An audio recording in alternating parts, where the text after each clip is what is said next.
This episode is brought to you by Sign Dog Northwest, your source for custom signs, banners, boat names, fleet graphics, and more. Custom design services available. This episode is also brought to you by Merle Inc.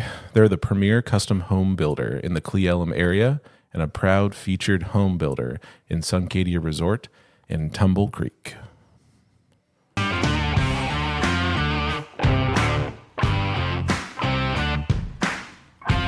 Welcome back to The View from the Rock.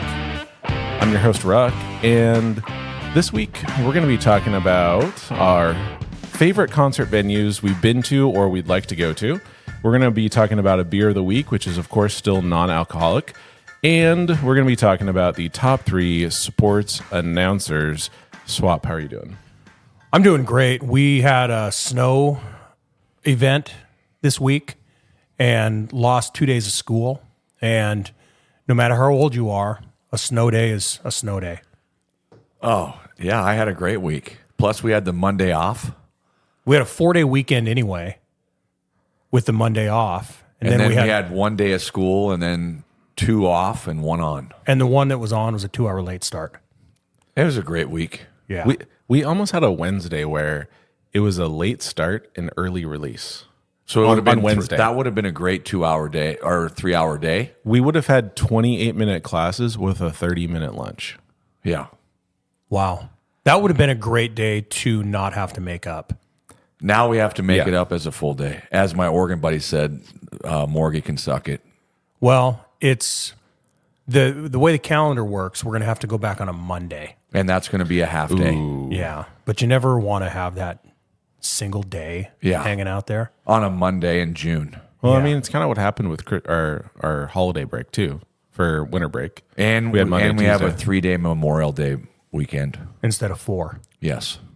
But snow day was good. Yeah. I love snow days. At You're least right. we didn't have freezing rain and just multiple things of ice everywhere. So what were some things you guys did to occupy yourselves on the snow day? I played pickleball. I did too. What? Where We do you played do that? pickleball in the middle school, and then I also played over at the pavilion. What is the pavilion? It's over Blackburn Pavilion. It's the pickleball club at Skagit. They have 12 courts. You're part of a pickleball club? Yep. Played with Sign Dog and a few others, and actually I played 3 hours today. Did you really? How'd it go today? It was great. Played with Derek Landis. How is he? He is good. He's a great listener, too. He is. Loyal listener. And he knows that we're broadcasting tonight. That might be a future top 3. Top 3 listeners that also play pickleball. You know, I've never played once in my life. Are you doing this on purpose to, just get in shape? No, or just I'm 'cause you're bored? actually, everything that I'm going to be doing with sports is going to be pickleball only. What does that Like, mean? I'm retired from basketball. So are you you gonna- went out on top after we destroyed the middle schoolers? Yeah, well, that's fine. I can do that for Okay. a few more years. Okay. But I've been playing. We played summer, and I'm getting back into it. And once basketball season is over, I'll be playing 3 to 4 days a week, either in Anacortes or at Skagit. Of pickleball. Yes. It's a really good workout. I was on fire the other day for about 12 minutes, and then I ran out of gas. We played with McCartney's. How is it? How is it better than not wiffle ball? The one with the shuttlecock, Badminton. Thank And you. by the way, you cannot say shuttlecock Why not? in in the middle as a school. middle school teacher. No. You say birdie. Yeah. The birdie. Or shuttle. We said that one year, didn't we? Yeah. Or Val said it. You can't, yeah, no. And they were just all laughing. Okay, so how is it better than badminton? So it's a racket sport. So it's like tennis with a wiffle ball, but it's an underhand serve. They're both racket sports. Okay, How is but- it better? You can underhand serve in So, badminton. my 2 cents worth, everything you do in badminton, every piece of equipment is super light, and it there's no, I can't ever wrap my head around how light the racket is. And in pickleball, you have a paddle that has some girth. Yep. So now paddles are ranging up to $300. What? Yeah. Yeah. Fiberglass, alloys. Carbon fiber. Yep. Yeah. Dang. So there's 1,200 members at Skagit now. So you pay $35 a year, and then you sign up what's called Playtime Scheduler, and then you just pick times. Like we had a group of 8 today, and so we play round robin. So you play with every person as a partner, and you play games. So when you play pickleball, is it always a partner game? Yes. Well, doubles. You can do singles, but now it's majority doubles. And then you have a ranking. Oh. So anywhere from like a 2 to a 5. So a 5 is a pro. Now, This is intense. Oh, there's a lot going on. No, it's the fastest growing sport of anyone over 40. So there's a place in Bellingham That's why I don't play it. called Volley, and it's indoor, and they have 8 courts? Yeah. And they have And you rent them. They have a bar in there. They have golf simulator. They have Cornhole. Shuffleboard, maybe pool, Yeah. darts. I'm So gonna be there's honest. a volley in Marysville too. And it's super popular. I'm like flabbergasted to find all this out. I had no idea. Well- I just, if it seemed like to me, it was ping pong where you're actually standing on the board, a giant ping pong board. I mean, kind of. It's very aerobic. Yep. And then I would also say this: it's a sport where a 70-year-old can play, young athletic studs like myself and Mr. Morgenthaler, Yeah. and hold their own. Really? Yeah. I was going to say maybe this is pickleball's like shuffleboard for middle-aged people rather than old people. No, there's tons of strategy, everything. It goes into it. Wow. So they've had competitions now. There's one coming up on ESPN again with McEnroe and Agassi and them. They did it. There And wasn't there. They did one last year. and maybe Michael Chang. so this one is going to be with Sharapova and another woman, Steffi Graf. Oh yeah. And so they're doing mixed doubles, and they raise money for charity. And Can you bet on pickleball? not yet, I think. But I mean, there's tournaments all over. There's one. The best player in Anacortes is Steve Rutz. And you know that because he's on the ranking. Well, he's almost a 5-0. So he travels all over the U.S. to play in tournaments. 5-0 is his ranking or almost his ranking. Yeah. So he's like a 4-5, 4-7-5. And so, that's big time. And a 5-0 is pro. but is there a leaderboard where you can see all, or he's told you that's his, at that level. But then so what happens is you go get professionally ranked. Like you go somewhere, someone is actually watching you. You have to do certain shots and all these things to get your ranking. You have to exhibit skills. Like 19 out of 20 serves. I assume that there's a lot of different shots you can hit. Everything. Just Yeah. like tennis. It's basically tennis with a wiffle ball. That's And a exactly smaller what court, it is. right? And a smaller court. Yeah. Well, S. Swap would say, I'll be damned. So Yeah, you I got to didn't get know out there. it. Well, now Mr. B's played a little. Lerner. Yeah, and I've seen you on the basketball court now, based on that staff game, and I think the agility and nimble qualities that you have would translate tremendously onto the pickleball court. Yeah, we're going to get you out there. Yeah. We need to get Mr. Josh Johnston out there too, but he says no. No, he's a sneaky athlete though. Yeah. Oh, he's an elite athlete. Yeah. But he also doesn't like to do things that are popular. Well, he would that probably makes be sense. intrigued. Yes, it does. He'd be intrigued by volley because they have beer right there. Yes. Like you can. So you're standing there, and if you're like sitting out, there's a pitcher of beer. but it's more of a workout. It's I was not gonna like say, you I can. don't know That's if- for fun. That's like Yeah. a fun. That would we be don't- like, I'm done, and then I'd have a beer. Well, we tried, and so we were playing with Neil Clokey. okay. He's a good athlete, so he must be pretty good. No, he's working on it. Okay. He's emerging. I have Yeah. something to admit, though. I'm one of the worst tennis players you could ever meet. Do you think that's going to be an issue with me playing No. pickleball? No. No, the paddle is the head of the tennis racket is further away from your hand than the head of the paddle is. So hand-eye coordination is mitigated a bit. Yeah, well, okay, we'll see. I'll give it a try. Yeah.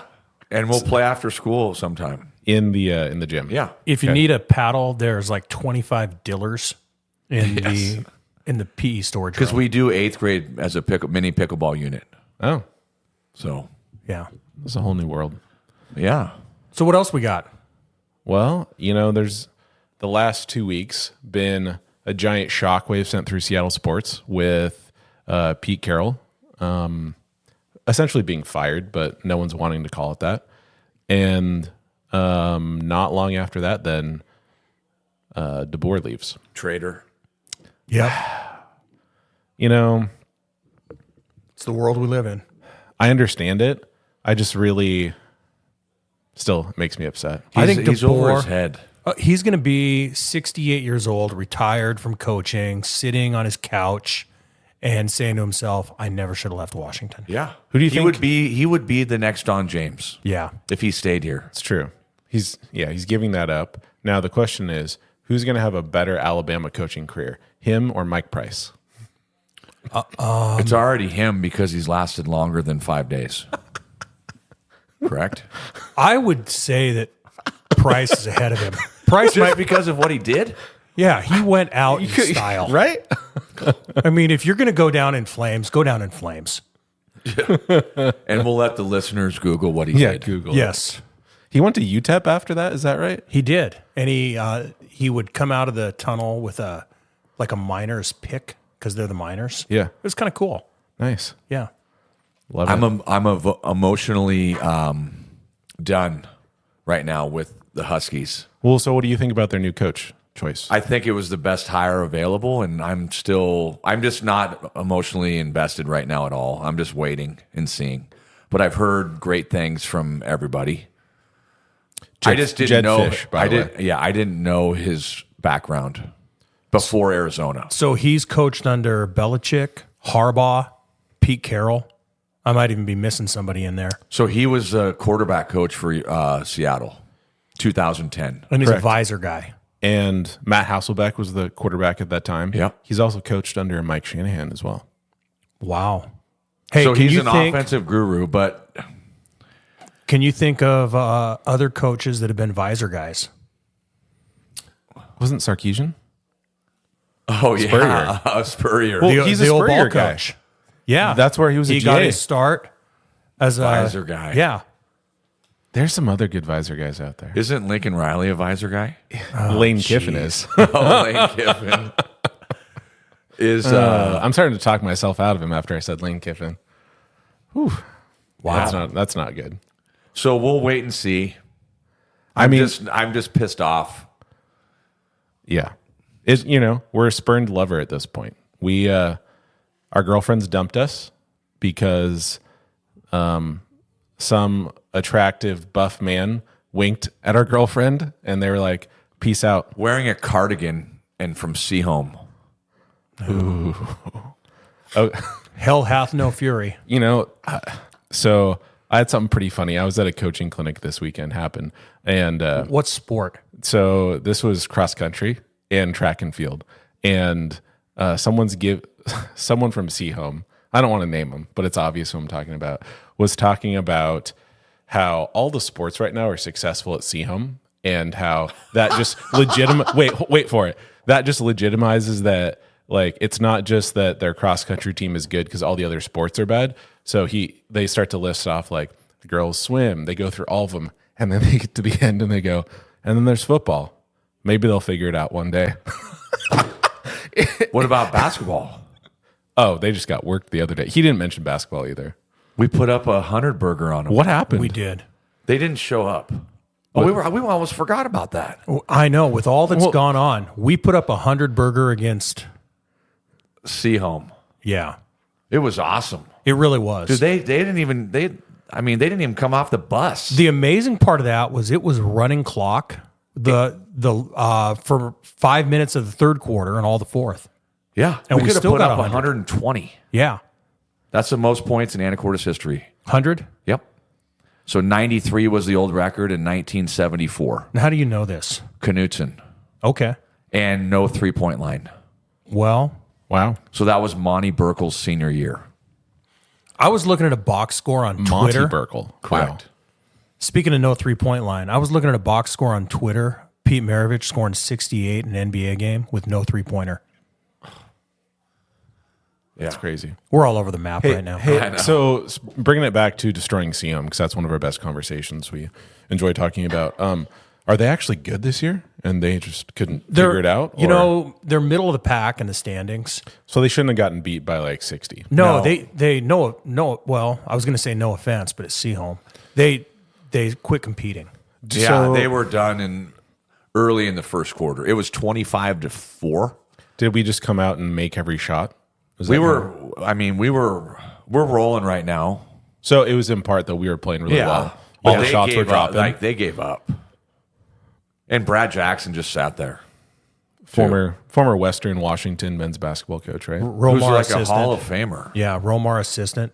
I'm pretty sure that he was the coach when I was Oh, there, yeah. and Yeah. we won a national title with him. Yeah, and I don't. So he's not known. I had my. I liked him a little bit until I played at Skagit, and he came down to look at another guy from Lower Columbia, and I worked him. I had like 20 and 15 boards, and my coach goes up to Brad. He's like, "What do you think of Morgie?" He's too small. Oh wow. And I'm like, "All right, piss off, Brad Jackson." He could have had you, and you would have been. I would not. It was You would have been the it's D2 just- Charles it's just Barkley. Like, that's just like a pipe dream because I was too small, but I was still pissed off. Two It's things just- can be true. Well, do we have anything else to talk about there? No shout outs, no mailbag, nothing like that before we We progress got a on big to our game musical coming up genre? Wednesday at Linden. Yeah, that's always a big one. It's not going to be the last time we play Linden, but it is the first time we're going to play them this year. And How's their season going, Linden's? they're 12-3, just like us. They're ranked 4th in state. We're ranked 5th. And they're undefeated in league. So it's a big one. It's always, you know what they say, lock up the women and children when Anacortes and Linden get together. So it's probably going to I be. hadn't heard that one before. Oh yeah, it won't be sold out for a Wednesday. No, Linden's gym is huge. Yeah, and we're not going to travel a bunch of kids. No.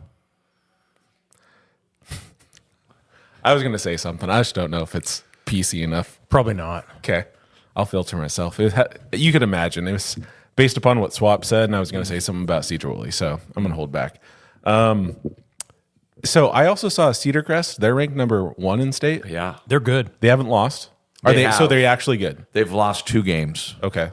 They lose to Mount Lake Terrace, Yeah, and They beat us. they did. They have 8 seniors, and they're good.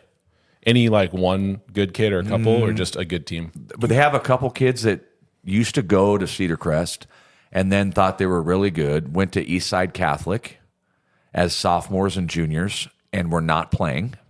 And since they live in Cedar Crest, they can come back and they don't have to sit out. You know who they Because remind Eastside me of? Catholic was private. Yeah. You know who they remind me of a little bit is Seaholm last year. Yeah. Because Seaholm last year had 8 seniors. Wow. Yeah, they're good. We played down there. They're and physical. Like they have size. Yeah. they're long. Multiple guys can shoot. They make you work for it. Very But they're experienced. seniors. Yeah, they're Like- good. That's tough. When you have every starter as a senior, you know, But we were up 4 or 5 with like 4 minutes left in the game. we've been up every game the whole year. At some point. Yeah. Halftime for sure on every game. Oh wow. Huge win up at Linden Christian last Saturday. Yeah. So what happened there? We play well. They not play well. We're just better. It was a great high school basketball game. They're good. That's the best way to They're play. ranked second for 1A. They were undefeated. I think that's the second time we've ever beaten Linden Christian at Linden Christian ever. Now, did we talk about best sports venues like stadiums? Because I feel like we're talking about that at one point. Now, We have not, I don't think. so Linden Christian's gym is that pretty cool? Like, is it stacked up? It is, Like but old it's style? just I can't imagine. It doesn't seat a ton of people. No, it's It's a cracker box. Yeah, a cool gym. It's just smaller. And like I cannot imagine when they play Linden how they fit everybody in there. and there's a lot of old timers in there. Yeah. Like you go to a Linden Christian game and half the crowd is like 60 and over. Yeah, and they probably sit in the same seat that they always sit in. And they probably all won a state championship in 1940. Yes. So they have a kid going to Eastern for football, Okay. and he's a man, It's like- Caden Stewart. okay. And then their other guy, what was his name? Swap, the blonde kid.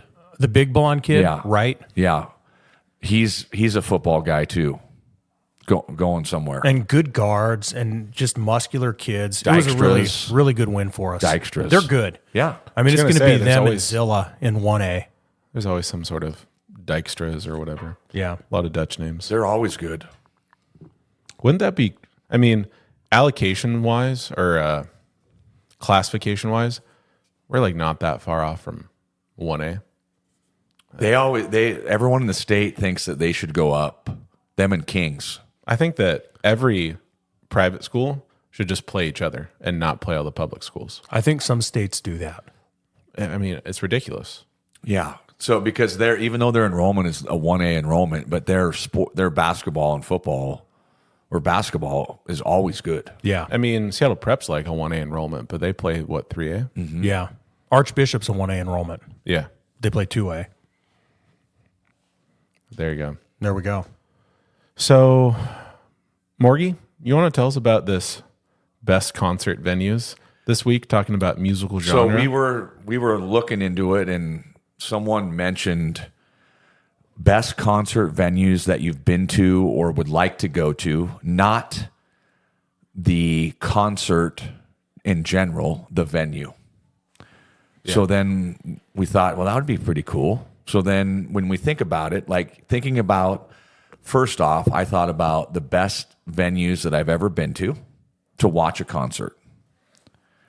And then after that, I thought about, okay, where would be somewhere that I would like to go that I know a few of my friends have been, that is a great place to see a venue. And most of these best, well, not necessarily, but like my number one best venue to see a show is the Gorge. Yeah, me too.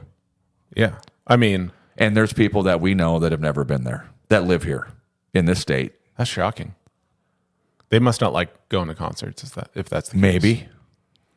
I mean, most of my seminal memories of my music going experience took place at the Gorge, where the sun is setting, the wind is coming off the Columbia River, and it's, it was 90 during the day, and you're listening to a concert of a band that at the time was probably not that big, but at this point now they are. Like I remember watching, well, now I'm not even going to remember their name.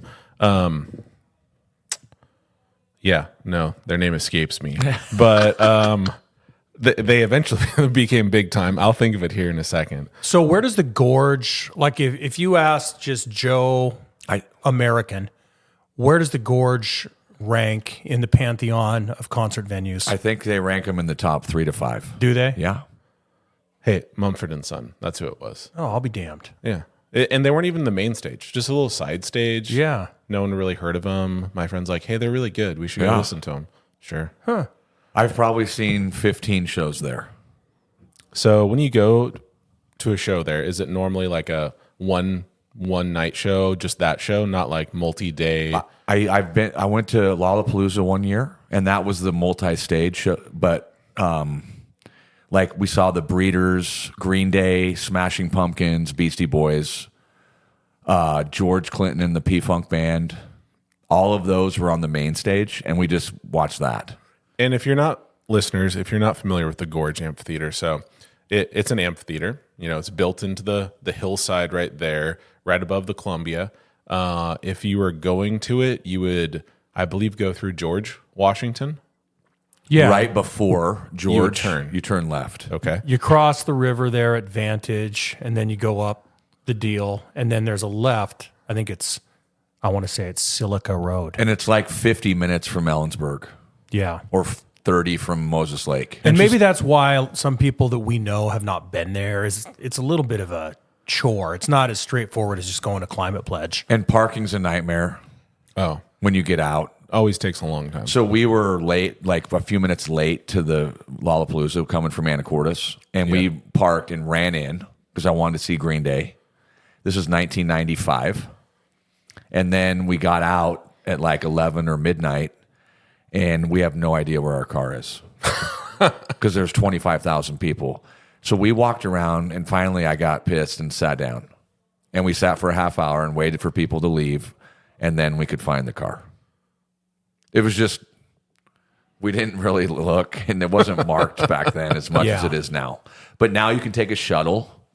Like I went with Sign Dog from Ellensburg took a shuttle, Didn't know you could do that. and they picked us up and dropped us off. Saw So- Tool there. That's a game changer. Or you just drive to Moses Lake and get a hotel room. Well, aren't there also some places you can stay? Isn't there like a place called the Cave or something like that? Cave B. Yeah. KB. And then there's a little campground that they converted that has like 8 RVs and tents, and that's booked all summer. Well, and you can stay at Crescent Bar too, which is just across. And they the- have shuttles from Crescent Bar. Yeah, the last time I don't know if it was the last time I was in Crescent Bar, but I was in Crescent Bar. Tom Petty was playing the Gorge, and they had a shuttle from the place we were staying at Crescent Bar. I did not go to Tom Petty. I wish I refuse. would have gone to see Tom Petty. So I saw him not at the Gorge in 1991. I think it might have been Key Arena then. I was going to say the Coliseum, same building, second row. So when you think about another venue, I've only been to Climate Pledge once, and it was nice. Yeah. And that was when we saw Kiss. Yeah. No, I was going to say Climate Pledge. I don't know now if all the big arenas like Climate Pledge are that nice. Supposedly, the musicians say that Climate Pledge is one of the nicest in the nation. Really? Yeah. So I haven't been in it for a concert, been in for a Kraken game, and it seems like it would be a really great venue. Like the seating seems really close. Everyone's got that nice angle they're viewing it at. The lighting setup inside is already really great. I mean, when you go to a Kraken game, they've got a live band that's always playing up above. So you get a little bit of that feel. But then also I feel like when they first got Climate Pledge going, Coldplay did a show there and they streamed it live on Amazon. And that was, I mean, I don't normally watch concerts on TV. I know you guys do that. But like watching it there, that was a cool concert to see. Like it made me want to go there. I should probably watch more concerts on TV because I probably wish to like them. But I'm trying to think of other places that in the state have a unique experience that's outside. Like we got White River Amphitheater, but like it's not. I've only been there once. Yeah, we saw Black Crows there. it's okay. It was it wasn't great, but I mean, it was a great show. But I don't think of that as in a great venue. What about smaller venues? Any smaller venues you guys can think of? I lived in Portland for 12 years, and there are a couple in there that. So the Schnitz is downtown Portland. Can you say that again? The Schnitz? Like SCH. Yes. NITZ. Correct. And it's kind of like Benny Roll Hall. Benaroyal Hall. Yes. Cool. So it's kind of like an opera house type where it's got theater seating. So it only holds 2,000. So they have like the first main level, and then you sit behind and you look up, and like the second level is above you a little bit. Uh-huh. And then they have the third level. So I saw Pearl Jam there, Kelly, amazing. We were 10th row. And then I saw Tool there. A great show. I mean, amazing. I love the venue. How many do you think it seats? 2,200. Yeah. So isn't that sort of like the there's one in Seattle. Paramount? Yeah, the Yeah. Paramount. It's kind of like those types of, those are great venues. Yeah, but it's a different atmosphere. You don't want, I mean, it's not like you're going to be seated, You're standing though.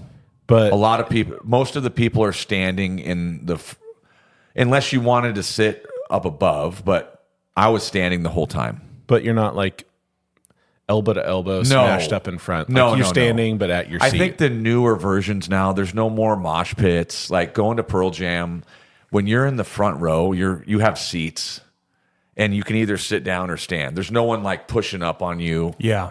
But if you go to the Showbox or the Showbox Soto, those are still like that, right? Yeah, there's if they're really small venues. Yeah. Like one of my favorite small venues is the I almost said the White Buffalo. I meant the Buffalo In Or Bellingham. The Wild Oh, yeah. Buff. Yeah. The I've Wild never been Buff. there. Oh, We it's saw great. Lanigan. Lanigan. There. Oh yeah. It's super intimate. Mount Baker Theater. Dark. Yeah, Mount Baker Theater. Pearl Jam was there in 2000. I saw Death Cab there. It's a cool venue. So there's a couple two smaller ones. La Luna, which doesn't exist anymore in Portland, but I saw Audio Slave there twice. That holds about 2,000, and there's no seats. I'm so jealous every time you tell me you've seen Audio Slave. And I saw Seven Mary 3 there twice, and it was so fun. And we actually got to party backstage with Seven Mary 3. Cumbersome. Correct. Yeah. So I just got Rock. Have you listened yet? No, I told you I was going to listen. I know. I didn't. What about Queens of the Stone Age? I've heard them before. What was the other one we were texting Rush to listen to, or Ruck to listen to? Rush. Not Rush. You just said Rush. I know. It was a Is that Freudian in your slip. mind? No, That's like a Freudian Bush. slip. So I was thinking of Bush. He despises Rush, and so he calls me that. I see. I understand. No, Bush is 16 stone. So who was I was Bush with listening this to- summer? They're with. Is that what we're talking about? Yeah. That's what we were July? texting about. Oh, Candlebox. 3 doors down. Yeah. maybe. and Jerry Cantrell. Cantrell. I would like to see Cantrell. Yeah. Bush is not on my bucket list, but I'd like to see Cantrell. Did you listen to some Bush when we were talking about it? Like that album was actually really good. There's more. If I went to a Bush concert, there probably would be songs where I'd be like, "Oh yeah, I forgot Bush played this." So So that that- feels sort of like a knockoff Nirvana. Well, that was right after like when grunge was super hot. Yeah. So this is 1995 to 97 is when Bush was on fire. Okay. And Gavin Rossdale was like, everyone's loved him.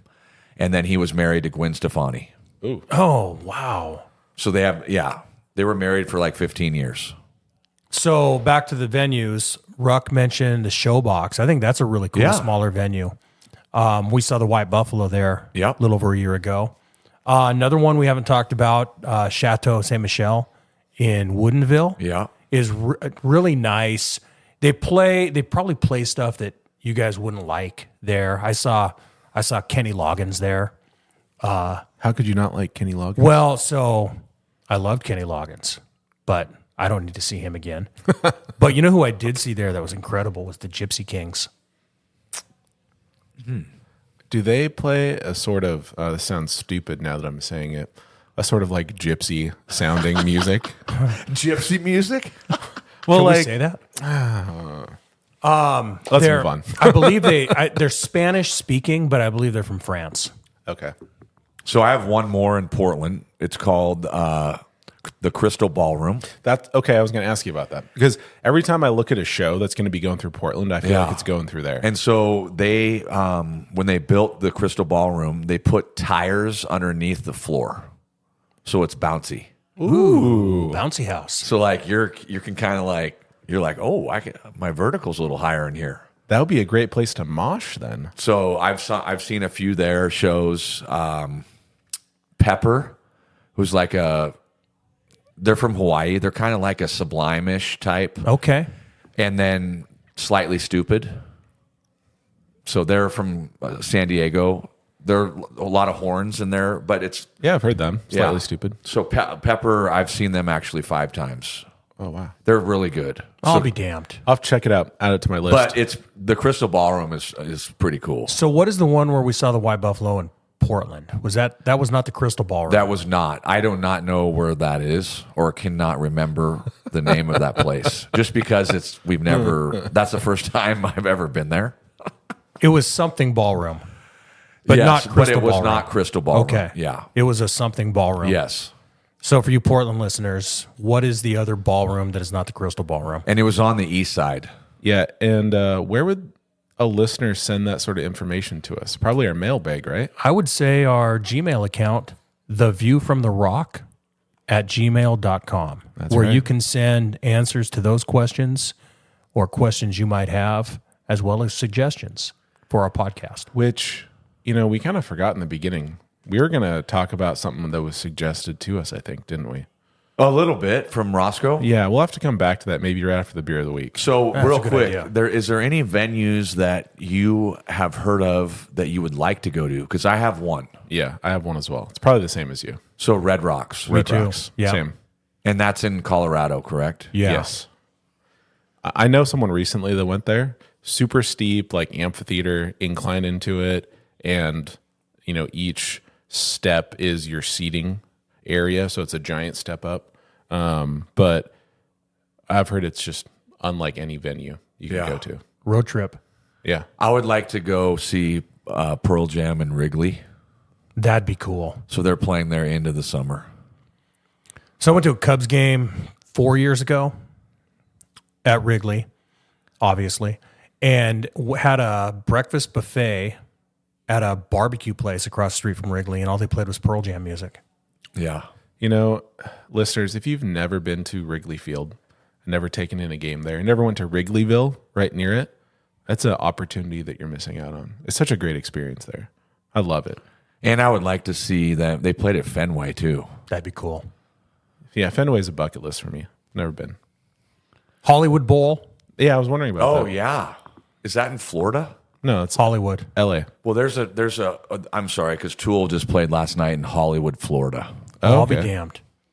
So they're No. making the rounds. Yeah. So Hollywood Bowl, I believe, is like an amphitheater, right? Yeah. Kiss played there right before they were in Seattle. Okay. But you haven't been. No, that's on my want to see. Then maybe Madison Square Garden. Oh yes. Yeah. I'm trying to think. Nothing's coming to mind. I know when I was looking up online, there were a bunch of ones that were listed in the UK. I mean, obviously there's like the Sydney Opera House. I don't know if I would consider it a venue so much like the one that's out in the middle of the desert in California. Where they do Burning Man? Yeah, Burning Man. I mean, is that really a venue? Well, this year they got stuck. Yeah. Everybody got trench foot. They couldn't get out. It was so muddy. Who we they know show? someone that goes to Burning Man. We do. Do you Yeah. know, Ruck? I don't know. We'll that tell I you at the do. next break. Okay. You will not guess. You know, I don't know if this venue exists, but I would love to have a venue that's sort of like Field of Dreams, where it's just in the middle of like the field of corn. That'd be cool. I mean, that would be, I guess, Woodstock-esque, but I don't think there's any sort of places I'm aware of that have that same Woodstock type feel. Now, if we've all seen the documentaries recently about what a S show some of the recent concerts were there, if they brought one back, same venue, like, is that a place you'd want to go? I assume you guys haven't been to Woodstock before. Is that even a possibility? I don't know. I think it would be a nightmare to get in and out of there now. After watching that documentary, Grandpa Bill lived right there. yeah, He almost went to Woodstock. That would have been crazy amazing. you ever watch like the movie of that? No. It's pretty cool. Like the documentary of the Yeah. original one? Yeah. Yeah. I mean, it was a who's who of rock How did legends. they get in there? They just drove him in? I don't know. It was 1969. What'd they do then? I don't know. That's a long time ago. Dude, it was Love and Peace, man. That'll conquer anything. You get any concert on Love and Peace. Right? Man. Well, you guys have anything else you want to add in there before we go to... Hey, anybody else, if you've seen a go to our show break? overseas, let us know. Yeah, and if you hear of any good concerts coming up this summer, I'm always looking. Send them our way. For sure. Well, I think that's going to take us to our break. When we return from our break, we're going to be talking about our beer of the week from Gruvi, spelled Gruvi. And then we're going to hopefully remember to also talk about maybe what our rules are on rooting for teams at this time of the year when we don't have our own teams playing.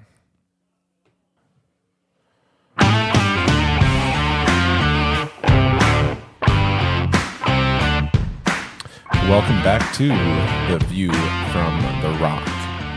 And right now, we're going to be getting to our beer of the week. Some of you may remember, or some of you may know, we have some members of our crew that are trying to better themselves in the new year.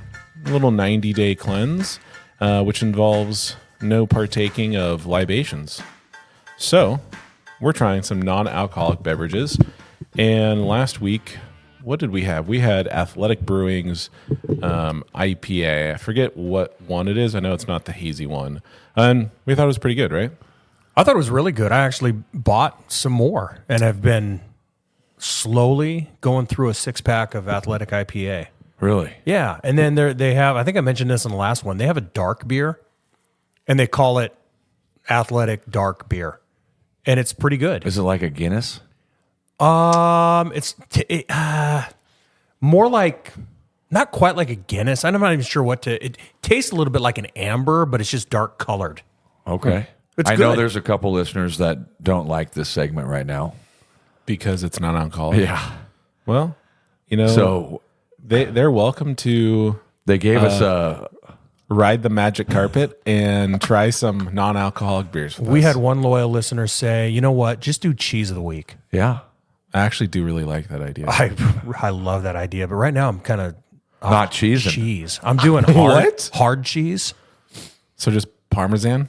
Yeah, I have a nice block of it, and every once in a while, just to slake, I think is the word I'm looking for. Maybe that only applies to thirst, but to Satiate? satisfy my hunger, I'll have a nice bite.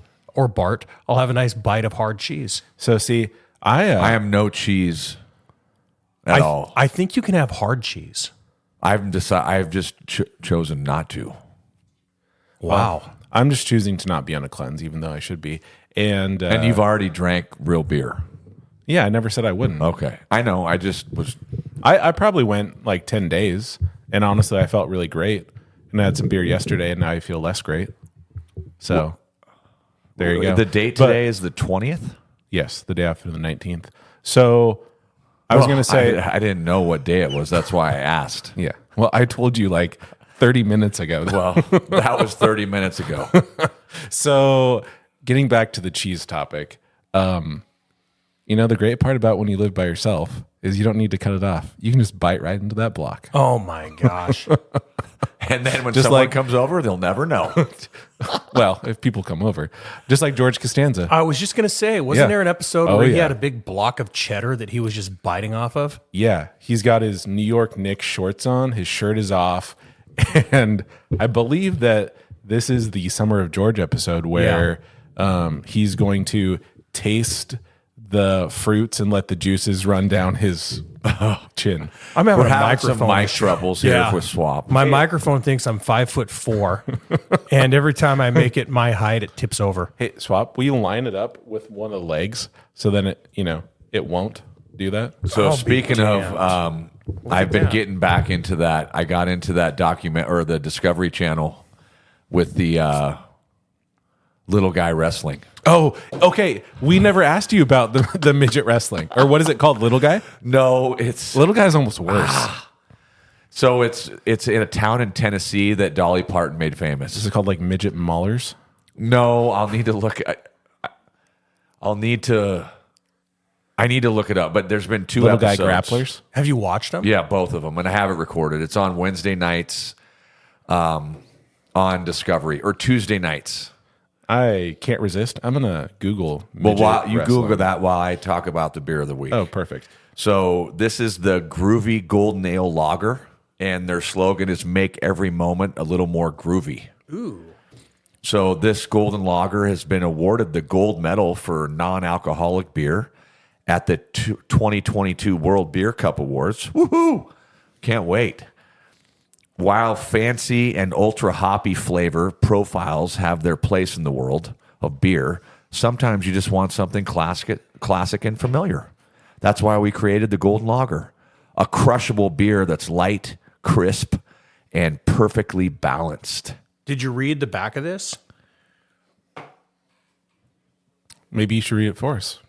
I feel like I'm getting an eye test right now. I agree. Oh, do you want me to read it for you? Yeah, can you read it for me? The part that starts with make every moment. No, I said that. Weather. The part below Okay. that. Whether you've already discovered the life hack of enjoying a great brew, you're doing it to me. Without a hangover. No, Swap sometimes does things that I just can't look at him. Otherwise, I'm going to start laughing.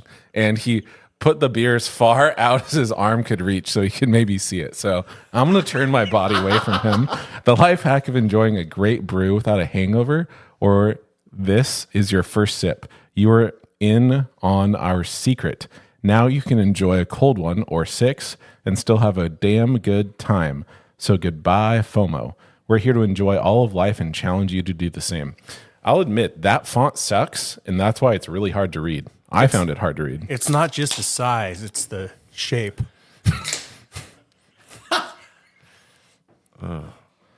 Okay, here we go. Allegedly. Oh, we have glasses. Dude, my pour sucks. Swap doesn't get one. I don't need one. Wait, what? Why is there stuff No, in that's this? not a glass for you. That's my second glass. I was going to tell you. Oh, gosh. You guys don't like glasses, so I just... That false. Every single time I say I'll take one. Okay, sorry. What the hell's going on right now? Okay.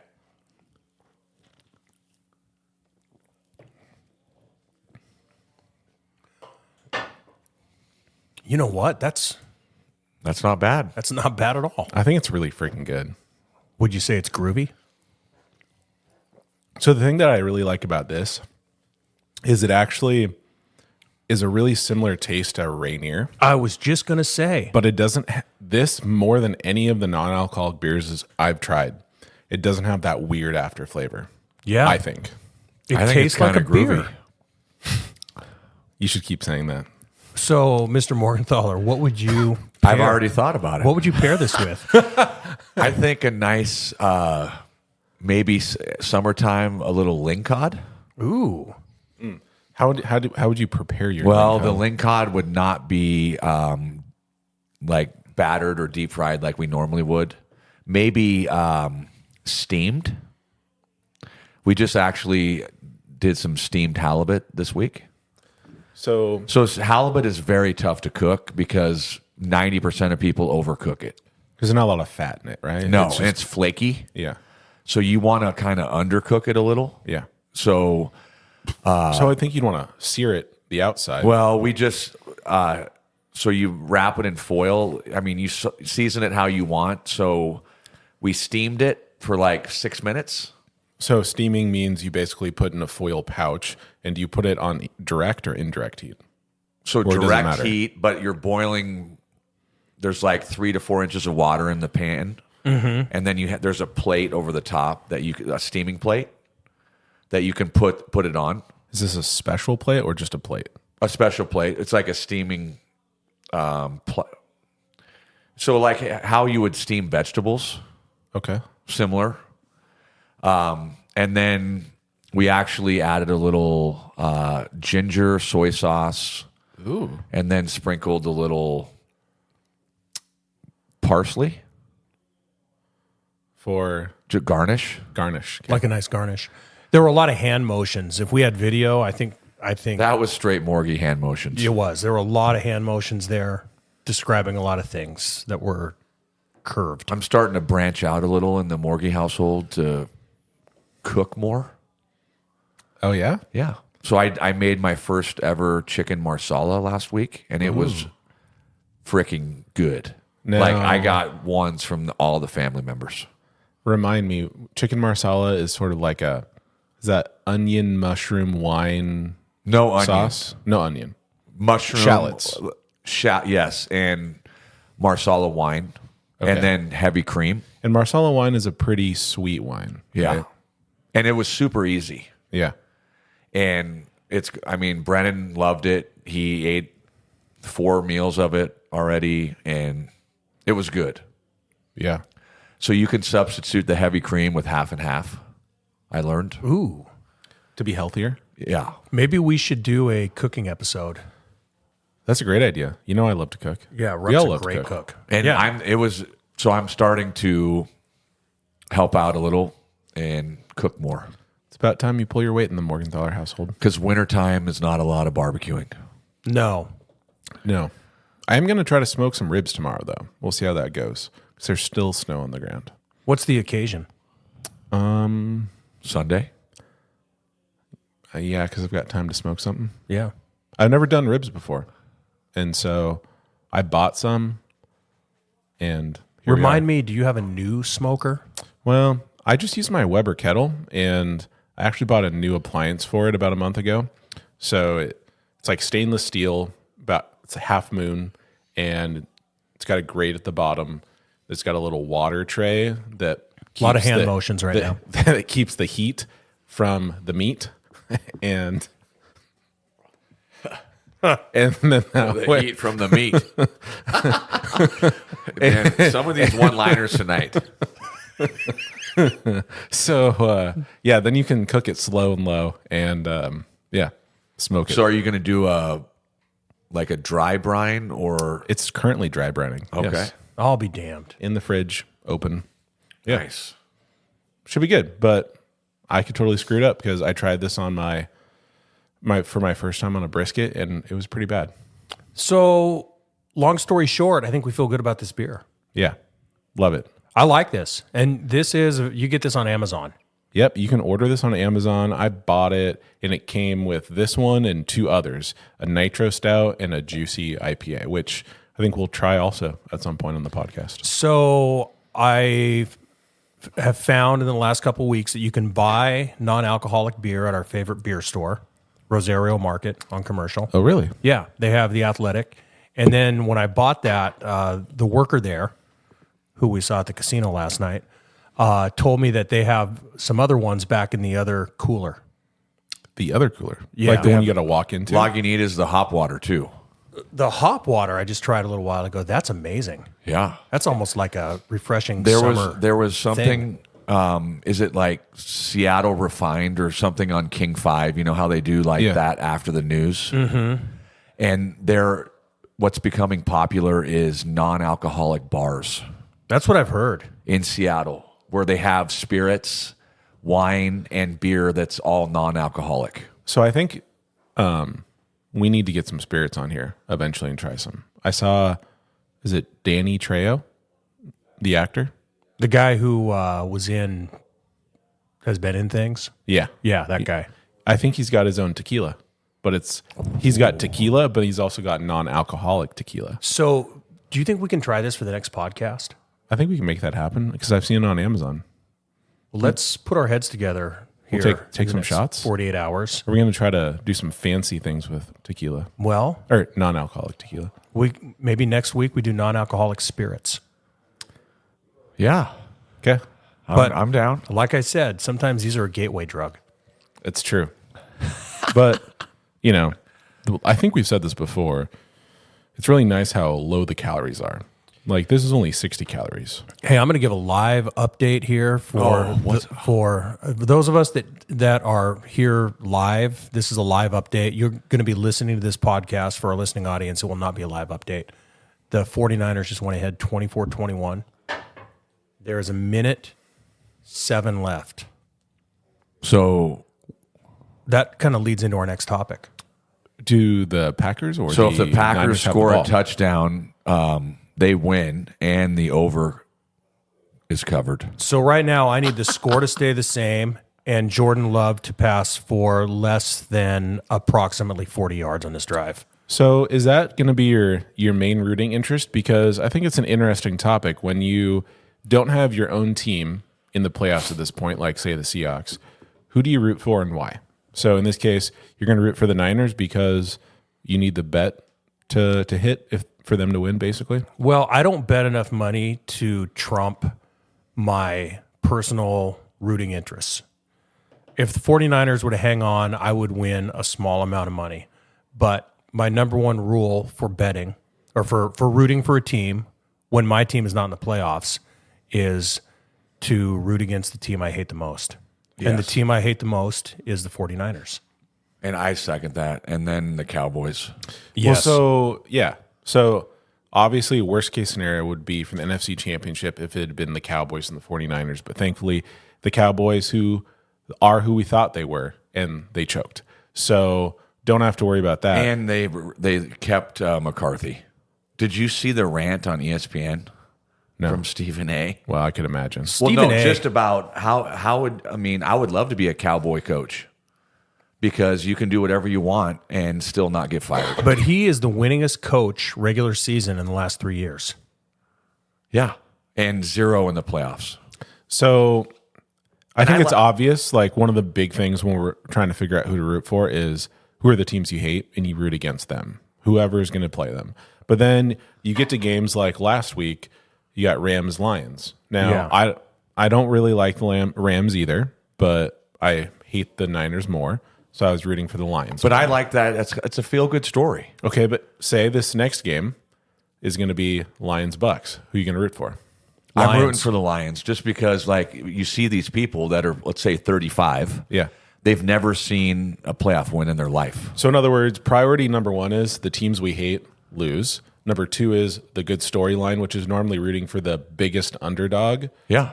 So, like, was it 25 years? 1993. Since they'd won a playoff game? Correct. Okay. Yeah. And I mean, think about that. I mean, how lucky and fortunate are our kids, Swap? Yeah. Their entire life, they've known Pete Carroll Yeah.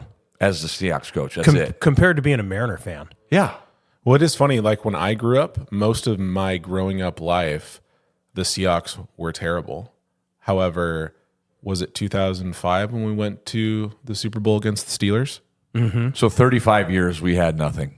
But the last 18, we went to the Super Bowl 3 times. And so I can kind of appreciate both. Like, that's a big deal. But so like somebody I'm rooting like, for the Lions. like Rowan is 13 years old. Yeah, All he knows is winning, right.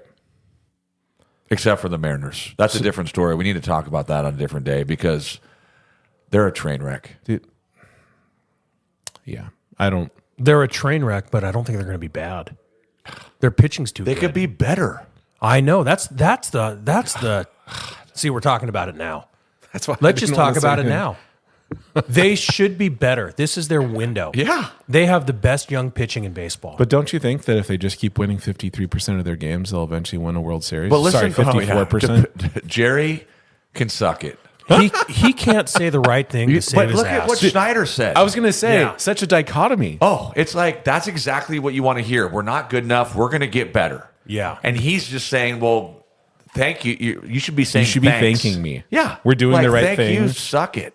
Basically, Yeah. fans, you don't know what you're talking about.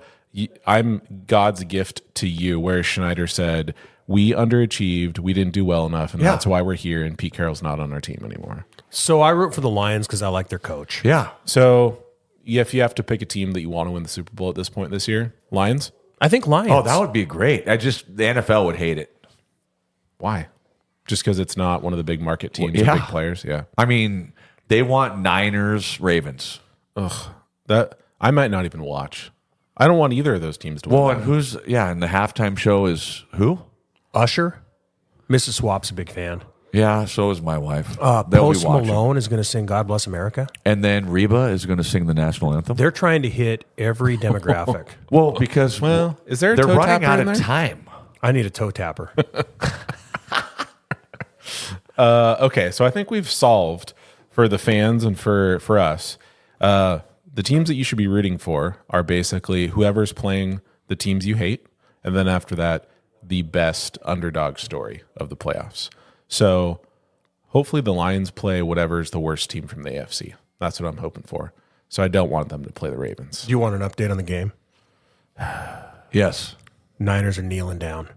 It's over. Yep. Love threw an interception. He's under 240 yards, under 224 And yards. you cover because you got the under. I got the under. So you won, but the Niners won. I'm going to go home and celebrate that I won tens of dollars tonight. Are we ready to go? Top three? Let's do this. So we're going to get into the top 3 this week. Our top 3 is top 3 sports and answers. And let me just say, guys, actually,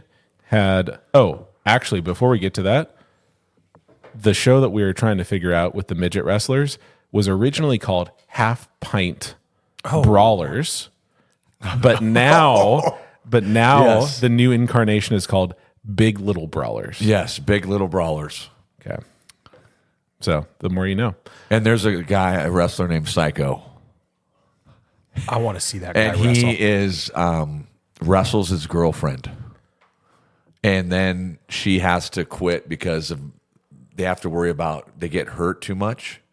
There's some guys that like if they fall bad, they could die. Oh, Is right. his girlfriend also A wrestler. Then it's her name is Pink Chocolate, I think. No. What? And so she just, spoiler alert, she just quit because their daughter is more important. And her mom and dad used to wrestle. Her dad was on WWE. As a full-size person? No. Can you imagine being a kid and your parents are named Psycho and Pink Chocolate? I love that they have a realization on the show that the child that we have is more important than this. And Only on the TV show would that occur.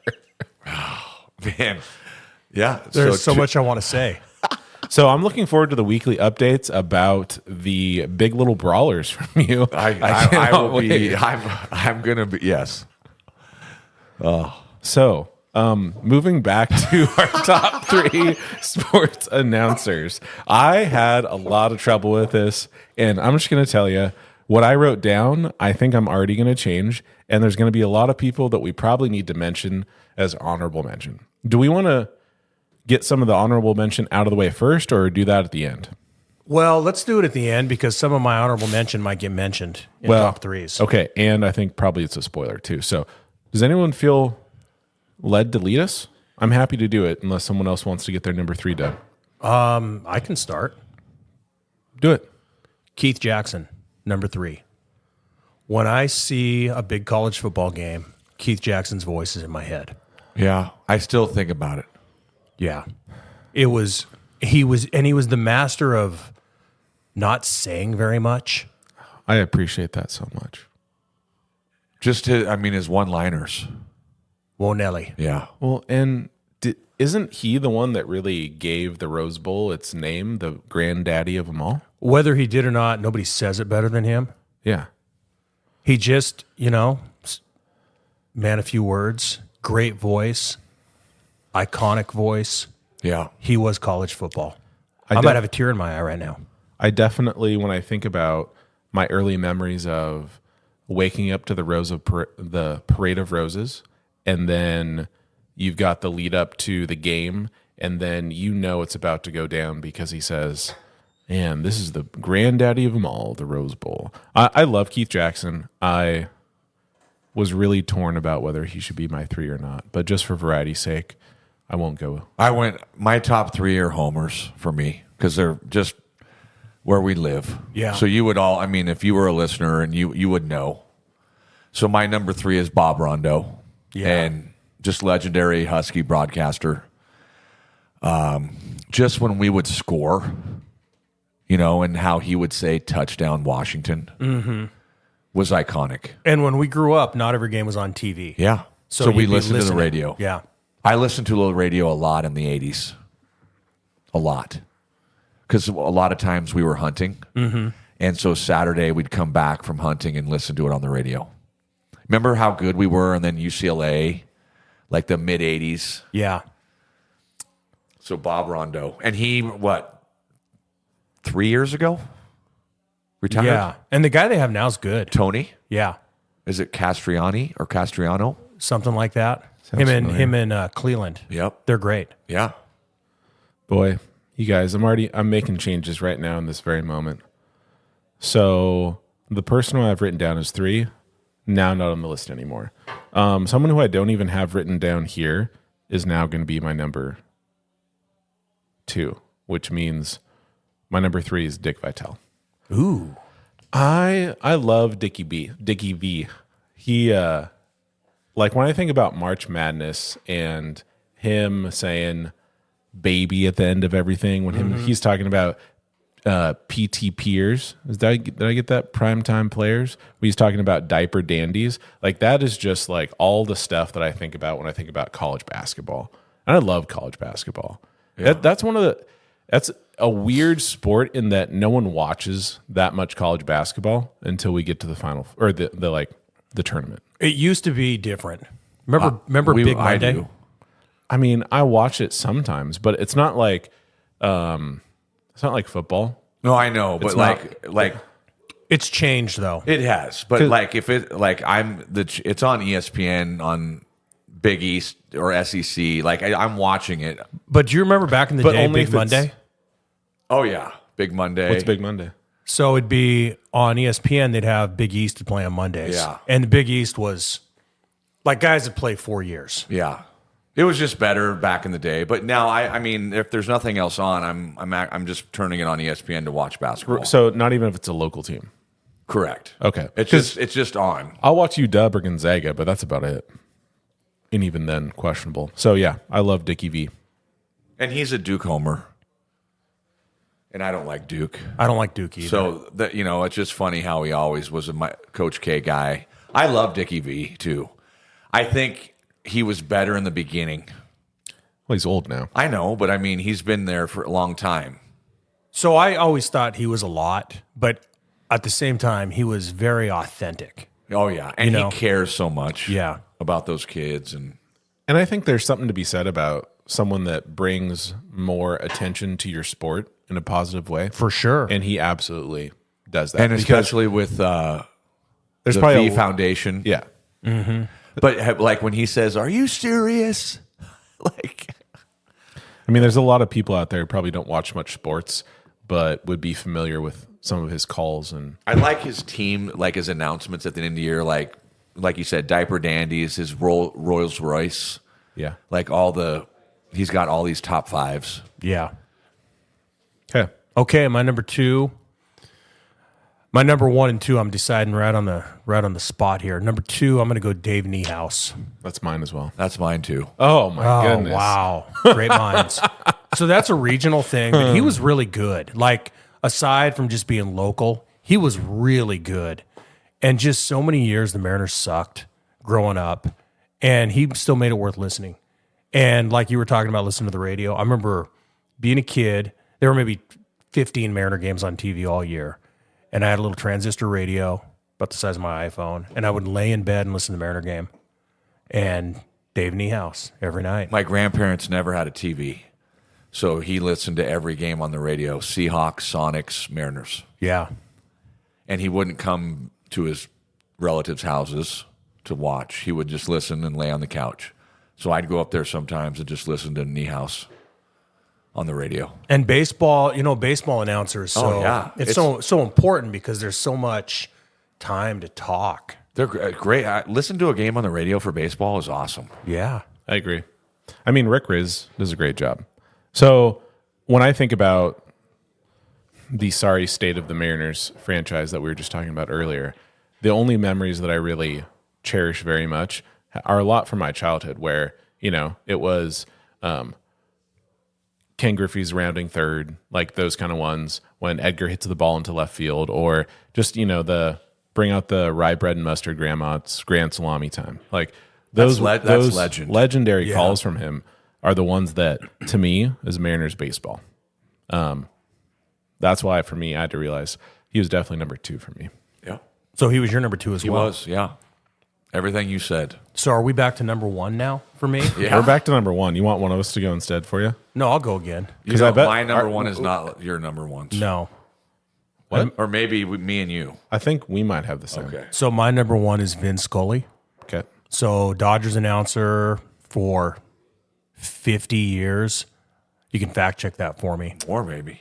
But he'd do the World Series on TV, and just he was the perfect baseball announcer, really well read, a learned man, and could just talk about a number of topics and just go on and on, like almost like it was scripted, but it was off the top of his head, and just spoke so beautifully. I think of him and I think of 88 Yeah, Gibson. yeah, And he was doing the call too. he was, and that was another one where if you listen to that call, he didn't say a lot.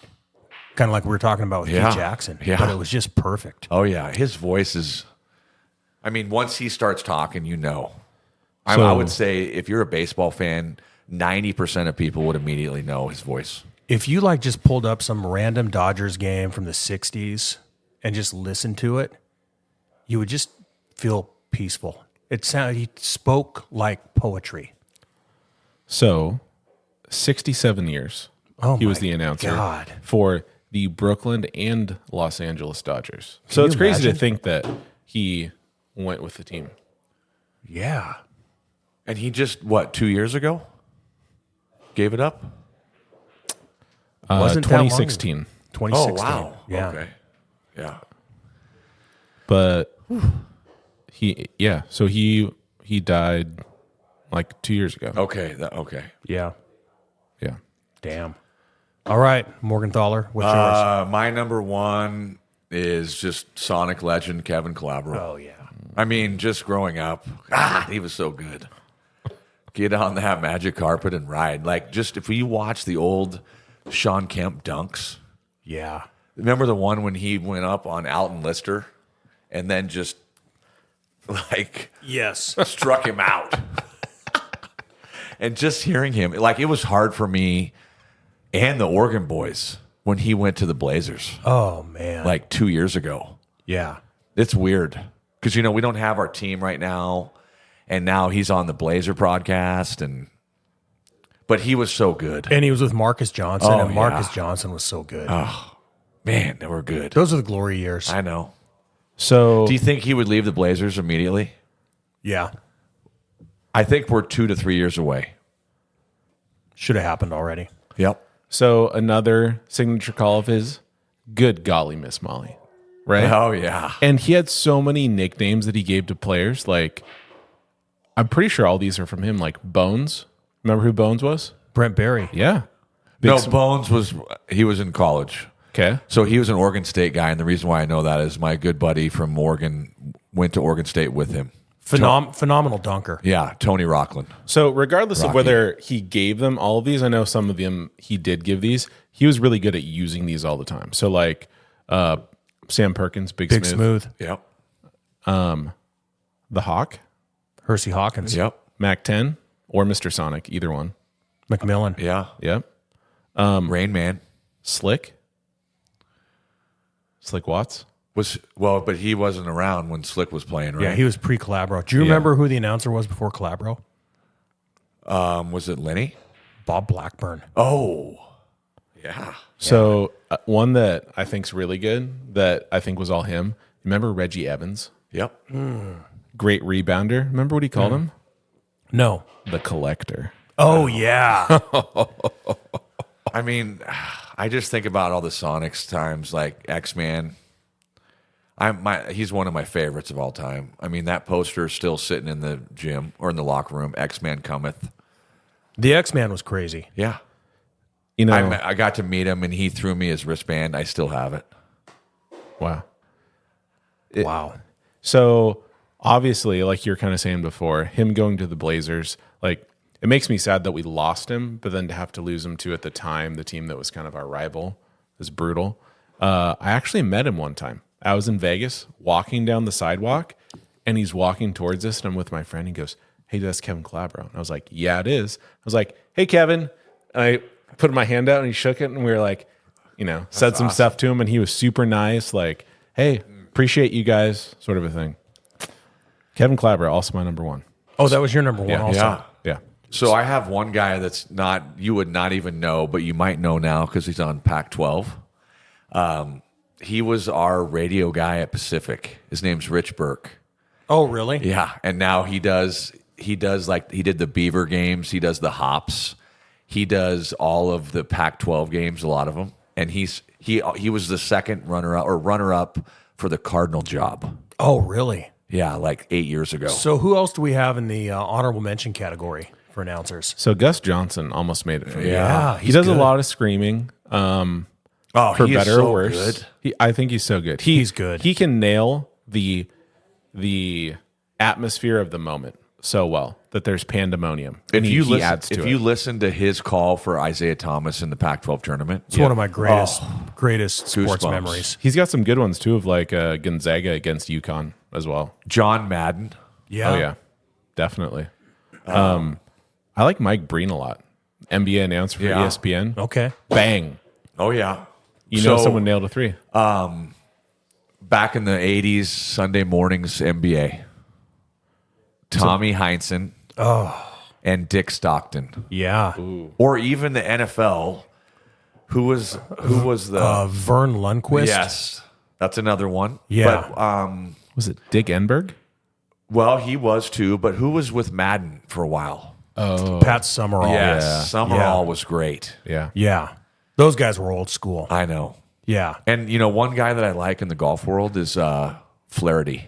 Okay. Do you know him at all? A little bit. I don't watch much golf. I think he's Irish. He's more of a color guy, right? Yeah. Yeah. But he's got a funny show and Right. So I've got an honorable mention, super controversial pick here, but I love him. Bill Walton. I agree.